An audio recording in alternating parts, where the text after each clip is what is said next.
ಎಲ್ರಿಗೂ ನಮಸ್ಕಾರ. ನೀವು ನೋಡ್ತಾ ಇದ್ದೀರಾ ಟಿವಿ ವಿಕ್ರಮ. ನಾನು ಮುಮ್ತಾಜ್ ಅಬ್ದುಲ್ ನೆಲೆಡ್ಕ. ವೀಕ್ಷಕರೇ, ಬೆಳ್ಳಂಬೆಳಗ್ಗೆ ಕಹಾನಿ ಮೇ ಟ್ವಿಸ್ಟ್ ನೋಡಿ. ಕಾಕ್ರೋಚ್ ಜನತಾ ಪಾರ್ಟಿ ಪ್ರತಿಭಟನೆ ಜಂತರ್ ಮಂತರ್ಲಿ ಕಳೆದ 21 ದಿನಗಳಿಂದ ನಡೀತಾ ಇತ್ತು. ಲಡಾಖ್ನ ಪರಿಸರವಾದಿ ಸೋನಮ್ ವಾಂಗ್ಚುಕ್ ಉಪವಾಸ ಸತ್ಯಾಗ್ರಹ ಕೂತಿದ್ರು. ಆದ್ರೆ ಇವತ್ತು ಬೆಳ್ಳಂಬೆಳಗ್ಗೆ ದೆಹಲಿ ಪೊಲೀಸರು ಕೋರ್ಟ್ ಆರ್ಡರ್ ಇರೋದ್ರಿಂದ ಸೋನಮ್ ವಾಂಗ್ಚುಕ್ ಅವರನ್ನ ಆಸ್ಪತ್ರೆಗೆ ಶಿಫ್ಟ್ ಮಾಡಿದ್ದಾರೆ. ಅವರ ಆರೋಗ್ಯ ಕೂಡ ಮುಖ್ಯ ಅಲ್ವಾ, ಅದಕ್ಕೆ ಶಿಫ್ಟ್ ಮಾಡಿದ್ರು. ಈಗ ಅದಕ್ಕೆ ಒಂದೊಂದು ನಾಟಕಗಳು ಶುರು ಆಗಿಬಿಟ್ಟಿವೆ. ಅದನ್ನೊಂದು ಸಪರೇಟ್ ಕಾರ್ಯಕ್ರಮದಲ್ಲೇ ಹೇಳ್ತೀನಿ. ವೀಕ್ಷಕರೇ, ಇವರ ಈ ಹೋರಾಟ ಹೆಂಗ ಆರಂಭ ಆಯಿತು? ಪ್ರಮುಖವಾಗಿ 3 ಬೇಡಿಕೆಗಳು ಇತ್ತು. ಏನು? ಒಂದು, ನೀಟ್ ಅಕ್ರಮದಲ್ಲಿ ಕೇಂದ್ರ ಶಿಕ್ಷಣ ಸಚಿವ ಧರ್ಮೇಂದ್ರ ಪ್ರಧಾನ್ ಅವರು ರಾಜೀನಾಮೆಯನ್ನು ಕೊಡಬೇಕು. ಎರಡನೇದಾಗಿ, ನೀಟ್ ಪರೀಕ್ಷಾ ಪದ್ಧತಿಯಲ್ಲಿ ಗಮನಾರ್ಹ ಬದಲಾವಣೆ ಆಗಬೇಕು. ಮೂರನೇದಾಗಿ, ಆತ್ಮಹತ್ಯೆ ಮಾಡಿಕೊಂಡಂತಹ ವಿದ್ಯಾರ್ಥಿಗಳಿಗೆ 1 ಕೋಟಿ ಪರಿಹಾರವನ್ನ ನೀಡಬೇಕು. ಈ 3 ಬೇಡಿಕೆಗಳನ್ನು ಇಟ್ಕೊಂಡು ಹೋರಾಟವನ್ನ ಮಾಡ್ತಾ ಇದ್ರು. ಸೋನಮ್ ವಾಂಗ್ಚುಕ್ ಮೋದಿ ಸರ್ಕಾರಕ್ಕೆ ಡೆಡ್ಲೈನ್ ಬೇರೆ ಕೊಟ್ಟಿದ್ರು. ಜುಲೈ 20ರ ಒಳಗೆ ನಮ್ಮ ಬೇಡಿಕೆಯನ್ನ ಈಡೇರಿಸಬೇಕು, ಇಲ್ಲ ಅಂತ ಅಂದ್ರೆ ಜುಲೈ 20ಕ್ಕೆ ಸಂಸತ್ತಿಗೆ ಮುತ್ತಿಗೆ ಹಾಕ್ತೀವಿ. ಯಾಕೆ 20ನೇ ತಾರೀಕು? ಮಾನ್ಸೂನ್ ಸೆಷನ್ ಆರಂಭ ಆಗತ್ತೆ. ಸೊ ಅಲ್ಲಿವರೆಗೂ ನಾನು ಜೀವಂತವಾಗಿ ಇರದಿದ್ರೆ ದಿವ್ಯವಾಗಿ ಆದ್ರೂ ಬರ್ತೀನಿ ಅಂತೆಲ್ಲ ಹೇಳಿಕೆಯನ್ನ ಕೊಟ್ಟಿದ್ರು. ಪ್ರತಿಭಟನೆಯ ರೀತಿಯನ್ನ ನೋಡಿದ್ರೆ ಯಾಕೋ ಇದು ವಿದ್ಯಾರ್ಥಿಗಳ ಮೇಲೆ ಕಾಳಜಿಯಿಂದ ನಡೀತಾ ಇರುವಂತಹ ಪ್ರತಿಭಟನೆ ಅಂತ ನನಗಂತೂ ಅನ್ನಿಸ್ಲಿಲ್ಲ. ಮೋದಿ ಸರ್ಕಾರವನ್ನ ವಿರೋಧ ಮಾಡಬೇಕು, ಕೇಂದ್ರದಲ್ಲಿರುವಂತಹ ಮೋದಿ ಸರ್ಕಾರದ ವಿರುದ್ಧ ಜನಾಭಿಪ್ರಾಯವನ್ನ ಮೂಡಿಸಬೇಕು, ಮುಂಬರುವಂತಹ ಉತ್ತರ ಪ್ರದೇಶ ಚುನಾವಣೆಯಲ್ಲಿ ಶತಾಯಗತಾಯ ಬಿಜೆಪಿಯನ್ನ ಸೋಲಿಸಬೇಕು, ಇನ್ನು ಹಿಂದೂಗಳನ್ನ ಬೈಬೇಕು. ಈ ಎಲ್ಲ ಅಜೆಂಡಾಗಳನ್ನ ಇಟ್ಕೊಂಡು ಇವರು ಪ್ರತಿಭಟನೆಯನ್ನ ಮಾಡ್ತಾ ಇರೋ ಹಾಗೆ ಕಾಣಿಸ್ತಾ ಇರೋದೇನು ಅದೇ. ವೀಕ್ಷಕರು, ಇವರು ನೀಟ್ ಹೆಸರಲ್ಲಿ ಪ್ರತಿಭಟನೆ ಮಾಡ್ತಾ ಇದ್ದಾರೆ. ಬಟ್ ಬಾಯಲ್ಲಿ ಬರೋದು ಹಿಂದೂ ವಿರೋಧಿ ಹೇಳಿಕೆ, ಹಿಂದೂಗಳ ನಂಬಿಕೆ ಬಗ್ಗೆ ಬಾಯಿಗೆ ಬಂದ ಹಾಗೆ ಮಾತಾಡುವಂಥದ್ದು. ಇದು ನೀಟ್ ಅಕ್ರಮವನ್ನ ವಿರೋಧಿಸಿ ನಡೆಯುವಂಥ ಪ್ರತಿಭಟನೆನ ಅಥವಾ ಹಿಂದೂ ವಿರೋಧಿ ಪ್ರತಿಭಟನೆನ? ಸ್ಟ್ಯಾಂಡ್ ಅಪ್ ಕಾಮಿಡಿಯನ್ ಕುನಾಲ್ ಆತ ಹೇಳ್ತಾನೆ, ಸೀತಾ ಗಂಡನ ಹೆಸರನ್ನ ಹೇಳ್ಕೊಂಡು ನೀತಾ ಗಂಡನಿಗಾಗಿ ಕೆಲಸ ಮಾಡ್ತಾರೆ. ये जो सरकार है, ये जो कर रही है, ये बहुत सालों से कर रही है और हमने देखा है कि ये लोग बस सीता के पति का नाम ले लेके नीता के पति का काम कर रहे हैं.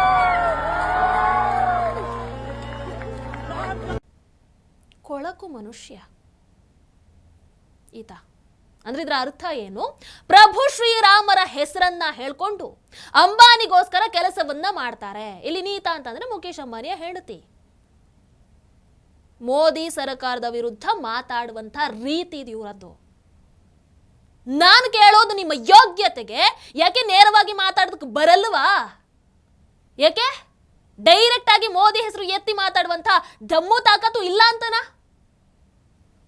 ಅಥವಾ ಹಿಂದೂಗಳ ಭಾವನೆಗೆ ಧಕ್ಕೆ ತರಲೇಬೇಕು ಅನ್ನುವಂತಹ ಹಠನ? ಮತ್ತೆ ಯಾಕೆ ಪ್ರಭು ಶ್ರೀರಾಮರ ಹೆಸರು, ಸೀತಾ ಮಾತೆ ಹೆಸರು, ಇವರ ಹೆಸರನ್ನು ತಗೊಂಡು ಯಾಕೆ ಟೀಕೆ ಮಾಡ್ತೀರಾ? ಆಗ್ತಾ ಇರುವಂತಹ ಪ್ರತಿಭಟನೆ ಉದ್ದೇಶ ಏನು? ಇನ್ನು ನಟ ಪ್ರಕಾಶ್ ರಾಜ್ ಜಿರಾಳೆ ಪ್ರತಿಭಟನೆಗೆ ಹೋಗಿ ನೀಟ್ ಬಗ್ಗೆ ಮಾತಾಡ್ರಪ್ಪ ಅಂತಂದ್ರೆ, ನಾನು ಜೈ ಶ್ರೀರಾಮ್ ಹೇಳಲ್ಲ, ನಾನು ಜೈ ಸಂವಿಧಾನ ಹೇಳ್ತೀನಿ. जय श्री राम बोलेंगे, मैंने बोला बोलो भाई, मैं जय संविधान बोलूंगा. ಅಯ್ಯೋ, ನಿಮ್ಮನ್ನ ಜೈ ಶ್ರೀರಾಮ್ ಹೇಳಿ ಅಂತ ಕೇಳ್ದವ್ರು ಯಾರು ಬೇಕೆ? ನಿಮ್ಮನ್ನ ನೀವು ಅಷ್ಟೊಂದು ಇಂಪಾರ್ಟೆಂಟ್ ವ್ಯಕ್ತಿ ಅಂತ ಅಂದ್ಕೊಂಡ್ಬಿಟ್ರಾ? ಅಯ್ಯೋ, ಪ್ರಕಾಶ್ ರಾಜ್ ಬಾಯಲ್ಲಿ ಒಂದೇ ಒಂದು ಬಾರಿ ಜೈ ಶ್ರೀರಾಮ್ ಕೇಳಬೇಕು ಅಂತ ಯಾರಾದ್ರೂ ಕಾದ್ ಕೂತಿದಾರಾ? Who are you?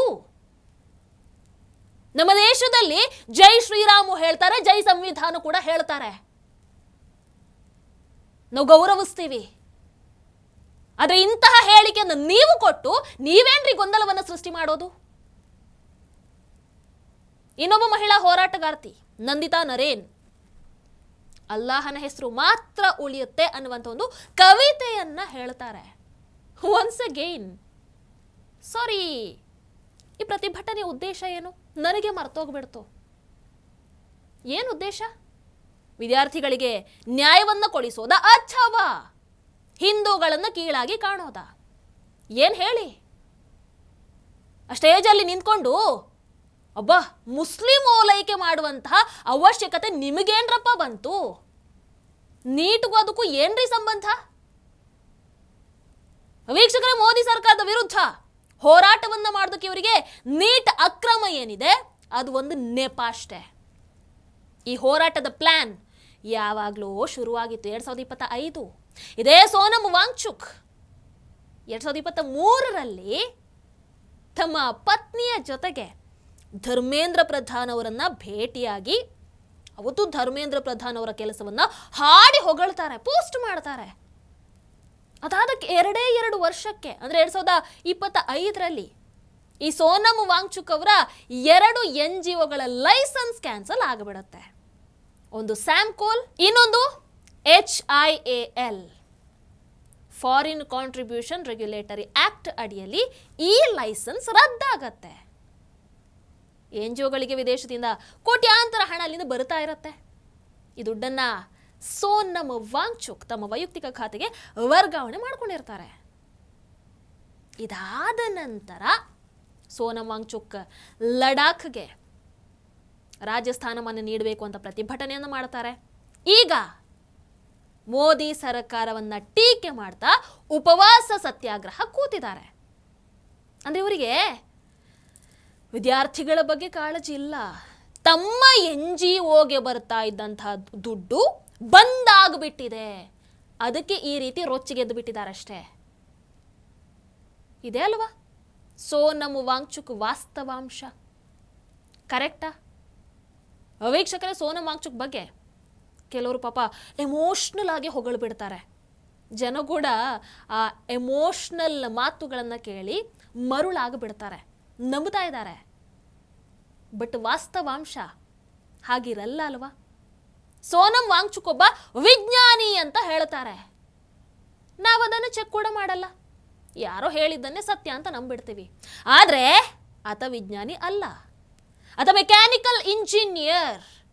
Sonam Wangchuk ಜೀವನವನ್ನ ಇಟ್ಕೊಂಡು ಇನ್ಸ್ಪೈರ್ ಆಗಿ 3 Idiots ಮೂವಿ ಮಾಡಿದ್ದು ಅಂತ ಹೇಳ್ತಾರೆ. ಇದು ಕೂಡ ಸುಳ್ಳೆ.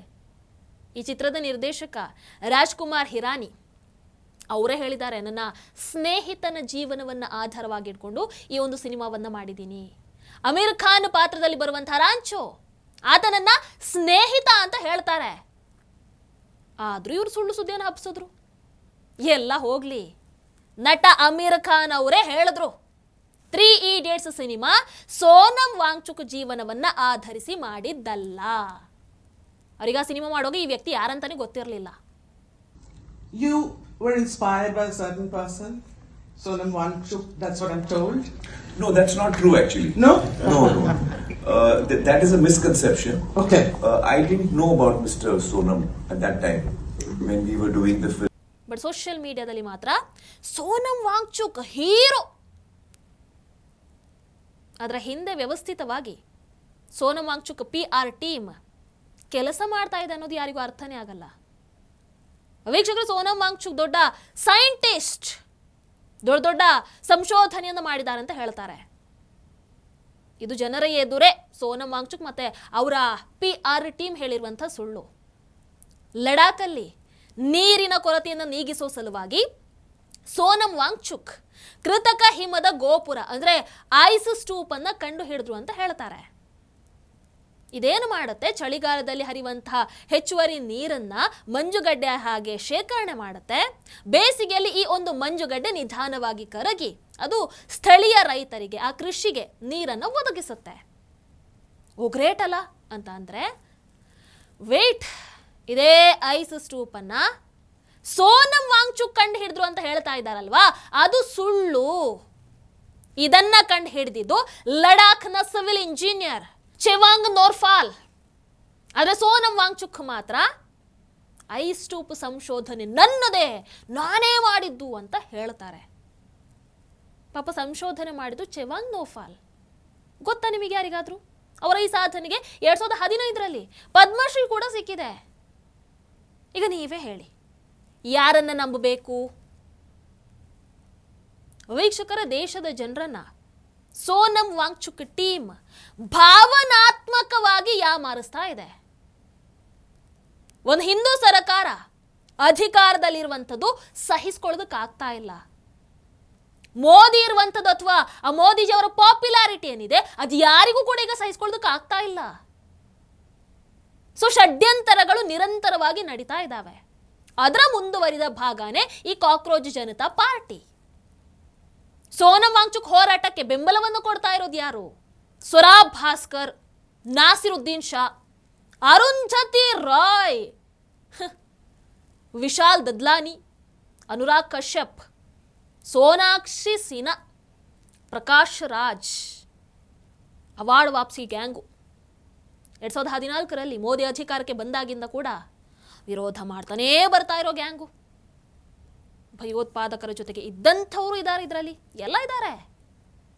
ಅವತ್ತು CA ಹೋರಾಟದಲ್ಲೂ ಕೂಡ ಇದೇ ಗ್ಯಾಂಗ್ ಇತ್ತು. ಕಾಗಜ್ ನಹೀ ದಿಖಾಯೇಂಗೆ ಅಂತ ಅಂದ್ರು.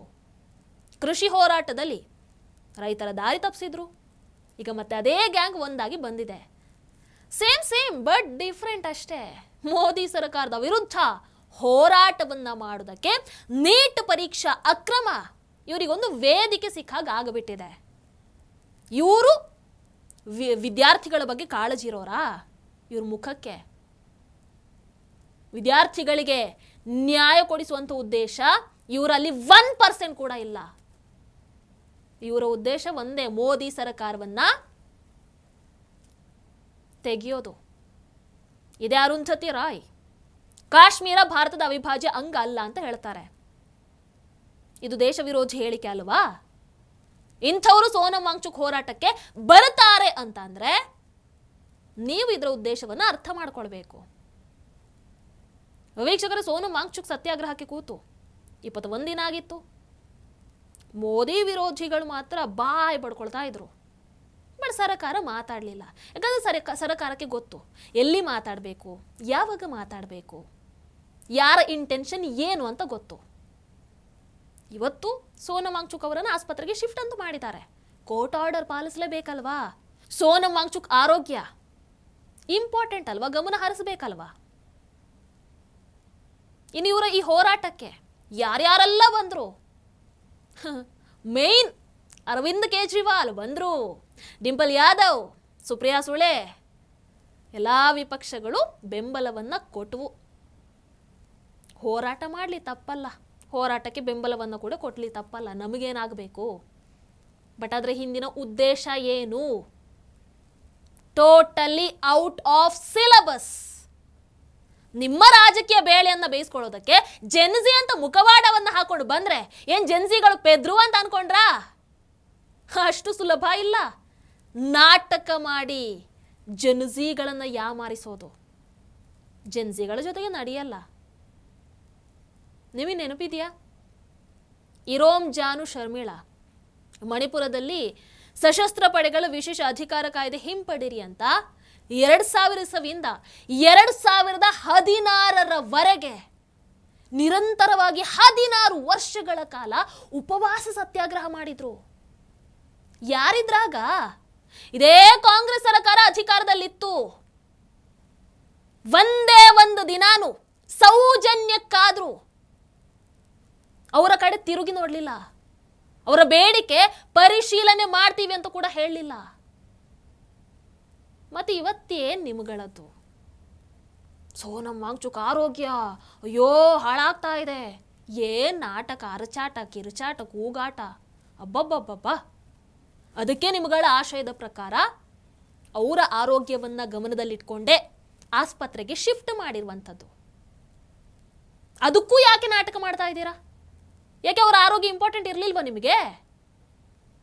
ಒಂದಂತೂ ಕ್ಲಿಯರ್, ಹೌದು, ನೀಟ್ ಪರೀಕ್ಷಾ ಅಕ್ರಮ ಆಗಬಾರ್ದಿತ್ತು, ಆಗಿದೆ. ಸರ್ಕಾರ ಮೊದಲೇ ಎಚ್ಚರಿಕೆ ಹೆಜ್ಜೆಯನ್ನು ಇಡಬೇಕಿತ್ತು, ಆಗಲಿಲ್ಲ. ವಿದ್ಯಾರ್ಥಿಗಳ ಭವಿಷ್ಯದ ಪ್ರಶ್ನೆ. ಈಗ ನೀಟ್ ಅಕ್ರಮದ ಆರೋಪಿಗಳ ಬಂಧನನೂ ಆಗಿದೆ, ನೀಟ್ ಪರೀಕ್ಷೆನೂ ಆಗಿದೆ. ಆತ್ಮಹತ್ಯೆ ಮಾಡಿಕೊಂಡಂತಹ ವಿದ್ಯಾರ್ಥಿಗಳ ಕುಟುಂಬಕ್ಕೆ ಸರ್ಕಾರ ಪರಿಹಾರವನ್ನು ಕೂಡ ಕೊಡಲಿ. ಆದರೆ ಈ ಅವಾರ್ಡ್ ವಾಪಸಿ ಗ್ಯಾಂಗ್ ಏನಿದೆ ಈ ದೇಶ ವಿರೋಧಿ ಗ್ಯಾಂಗ್ ಏನಿದೆ, ಈ ಹಿಂದೂ ವಿರೋಧಿ ಗ್ಯಾಂಗ್ ಏನಿದೆ, ಈ ನಾಟಕದ ಗ್ಯಾಂಗ್ ಏನಿದೆ, ಇವರ ಕುತಂತ್ರಕ್ಕೆ ಯಾರು ಕೂಡ ಬಲಿ ಆಗಬೇಡಿ ಅಷ್ಟೇ. ನಿಮ್ಮ ಅನಿಸಿಕೆಯನ್ನು ಕಮೆಂಟ್ ಮಾಡಿ. ನಮಸ್ಕಾರ. ಟಿವಿ ವಿಕ್ರಮ, ದೇಶ ನಿಮ್ಮ ಕೈಯಲ್ಲಿ. ಈ ಕಾರ್ಯಕ್ರಮ ನಿಮಗೆ ಇಷ್ಟ ಆಗಿದ್ದಲ್ಲಿ ಲೈಕ್, ಶೇರ್ ಹಾಗೂ ಕಮೆಂಟ್ ಮಾಡಿ. ಟಿವಿ ವಿಕ್ರಮದ ಕಾರ್ಯಕ್ರಮಗಳನ್ನು ನಿರಂತರವಾಗಿ ವೀಕ್ಷಿಸಲು ಸಬ್ಸ್ಕ್ರೈಬ್ ಮಾಡಿ, ಬೆಲ್ ಐಕನ್ ಒತ್ತಿ.